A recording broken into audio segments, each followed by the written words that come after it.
Do you want to read and understand tyre labels? Well, I'll explain it all in this video.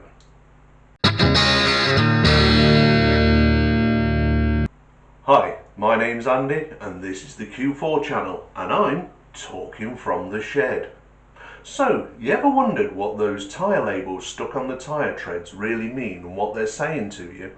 Well, I'm going to tell you in this video, but before I get into that, I just want to say to all of you who've already subscribed and left a like, left a comment, thank you so much.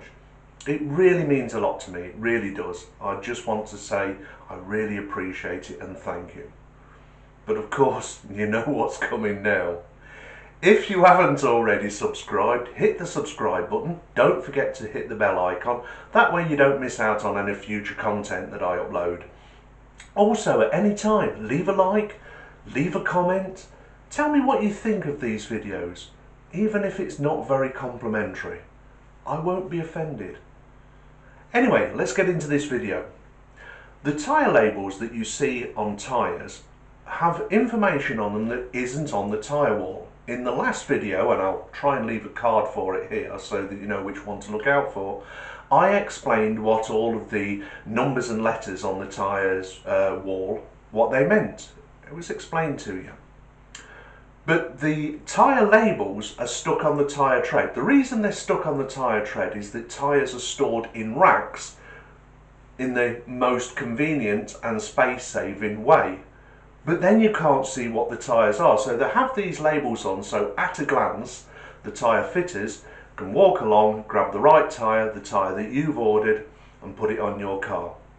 But it also has some more information that isn't on the tyre wall, as I've just said. So what's that information? Well, first of all, it has normal stuff on there. For instance, it has the manufacturer's name at the top, whoever made the tyre, sorry. It also has the size of the tyre, so it's the right one for your vehicle, and the one that's replacing whatever tyre it is that you want to replace. So it has the tyre size. It also has a vehicle load and speed rating. Those are all on the side of the tyre the same. I explained all of this, as I said, in that previous video, explaining the numbers and letters on tyres. But at the bottom, there is a panel with 3 separate ratings on it. So what do these mean? Well, the first rating is top left hand side. It's from A to G and it's a fuel rating. It's got a picture of a tyre and a fuel pump next to it to indicate that that's what it represents. So it goes from A, the best fuel economy, down to G, the worst fuel economy. And the difference on this is that you could be nearer to G when you've picked something like a really high performance sports tyre. It's super soft, super grippy, therefore it's going to create more friction, therefore isn't very fuel economical. But then the A rating would be a harder tyre, not as soft, not as sticky. It's got less rolling resistance, and that's really what this scale is showing you. It's rolling resistance. You see, you get resistance or friction from the road contacting with the rubber tyre. And this means that the stickier, the more resistance, the more friction the tyre creates, the more energy or fuel you will need to keep the car moving at a constant speed.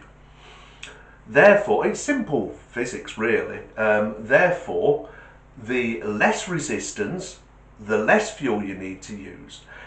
And it can be quite a lot.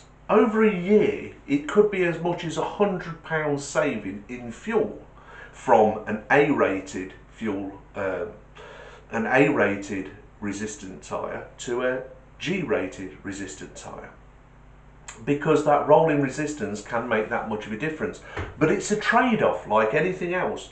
Although it may be the most fuel saving tyre, it's probably not going to be the most grippiest tyre.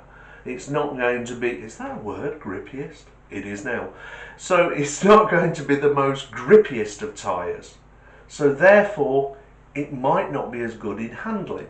Like I say, it's a trade-off, everything in life is. So that explains the first panel, which is on, as you look at the label, the left hand at the top. Next to it, the right hand at the top, is the wet handling, and this is denoted by again a tyre, and next to it is an umbrella with raindrops over it, showing that this is how it handles in the wet. No, sorry, that's not true. Not how it handles in the wet. It's very specific, and I'll get into that in a second. But again, it's rated from A, the best in the wet, to G, the worst in the wet. And the difference between A and G can be a large amount, as much as 30% or more. Now, in a previous video when I was talking about something I would never have on my cars, I was talking about cheap, imported, after-sale budget tyres. I'll leave a card here so that you know which one to look out for if you'd like to give that a watch and learn some new information there. But in that, I was saying that I would never have these tyres because they're atrocious in the wet. And what I meant by that is not necessarily straight line wet braking, which is what this panel is showing you. It only shows you how well this tyre performs at 50 miles an hour in a straight line braking. So if it's got a low rating somewhere closer to G, you know it's pretty terrible just in a straight line braking.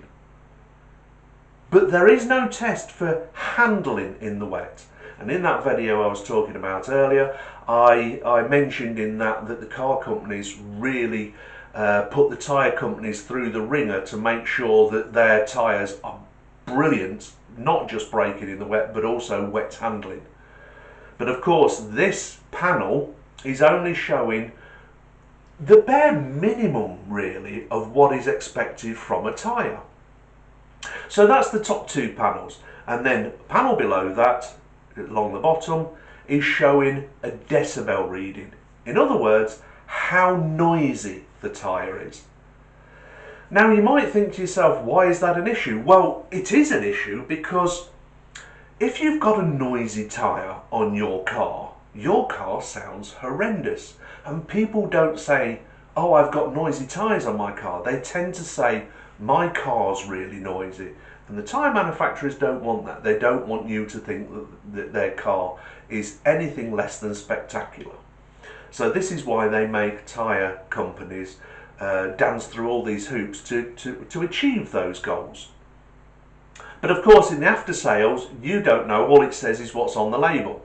Now, the label's got a picture of a tyre again, but this time it looks like a megaphone and 3 bars like a Wi-Fi signal bar. The higher the amount of bars that are filled in black, the noisier the tyre is. Also, it will have a decibel figure there, a noise reading figure. But the reason this is on there is because the European Union directive are constantly trying to reduce road noise, because we live in more urban areas now. More of the populations in the countries live in urban areas as opposed to rural areas as it used to be, and therefore are close to a lot of major roads, whether it be motorways, A roads, or just busy B roads. Any road that a car goes down, if a tyre's making a loud noise, it intrudes into the residents, so they start complaining, and so on and so forth. So they're trying to constantly reduce the sound of tyres. Sometimes this is done with different types of tarmac on the roads, and other times it's with tyre manufacturers to reduce the decibel reading. So if you're buying a tyre and it's got 2 bars on it, which is a kind of mid-range reading, it's not the loudest and it's not the quietest, it's already covered in existing legislation, so you're okay, and it may also be covered in future legislation if they drop the decibel readings for approval on tyres.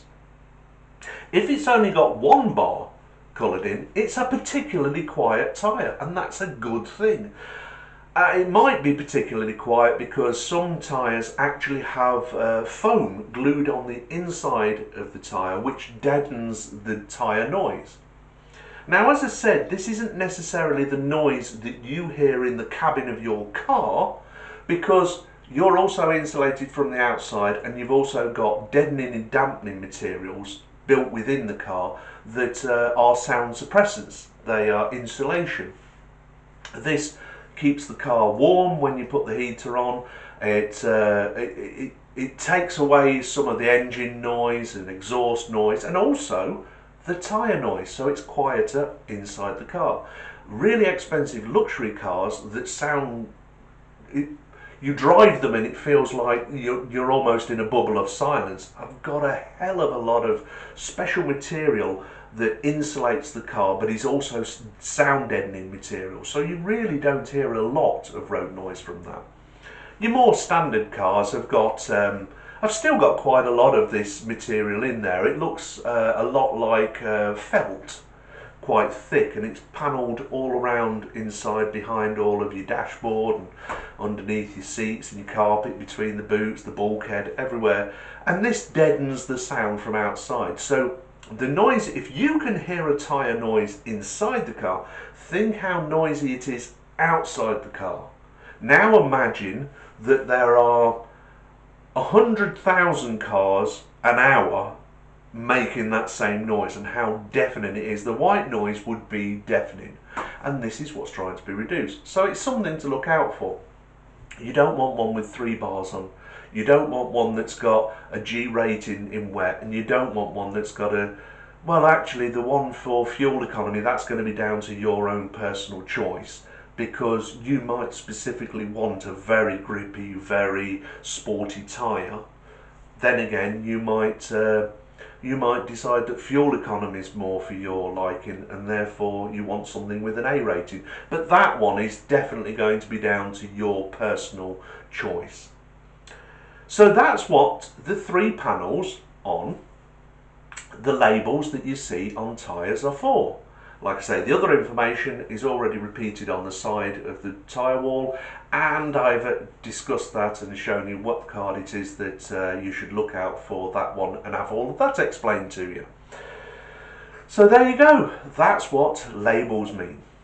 Now, let's have a little bit of humour. This guy rings this house up and a little voice answered and goes, "Hello." He goes, "Oh, hello, can I talk to your mummy, please?" "No, she's busy." He goes, oh, okay. Can I talk to your daddy, please?" He goes, "No, he's busy." He goes, oh, is there anybody else there I could speak to? He goes, "Yes, the police." He goes, oh, could I speak to one of the police officers, please? And he goes, "No, they're busy." He goes, "My word, what's everybody so busy with?" And the little voice goes, "They're looking for me." Best hide and seek ever. Anyway, as always, you people, be happy, be healthy, but above all else, take care of yourself, because if you don't, who will? Goodbye now. I'm a simple